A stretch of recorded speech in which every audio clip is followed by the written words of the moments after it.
तस्मिन् परात्मन्ननुपात्मकल्पे त्वमित्यमुद्दापितपद्मयोनिः अनन्तभूमे मम रोगराशं निरुन्दिवातालयवासविष्णुम् पूजाय राघवेन्द्राय सत्यधर्मरताय च वदतां कल्पवृक्षाय नवदां कामधेनवे ॐ शिरिडिवासाय विद्महे सच्चिदानन्दाय धीमहि तन्नो साई प्रचोदयात् ॐ तत्पुरुषाय विद्महे महासेनाय धीमहि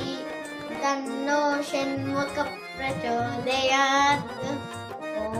दशरथाय विद्महे सीतावल्लभाय धीमहि तन्नो राम प्रचोदयात् नमस्ते सुमहामाये श्रीपीठे सुरपूजिते शङ्खचक्रगदाहस्त्रे महालक्ष्मी नमस्तुते नमस्तेस्तु गरुडारूढे कोलासुर भयङ्करी सर्वपापहरे देवी महालक्ष्मी नमस्तुते बुद्धिर्बलं यशोधैर्यं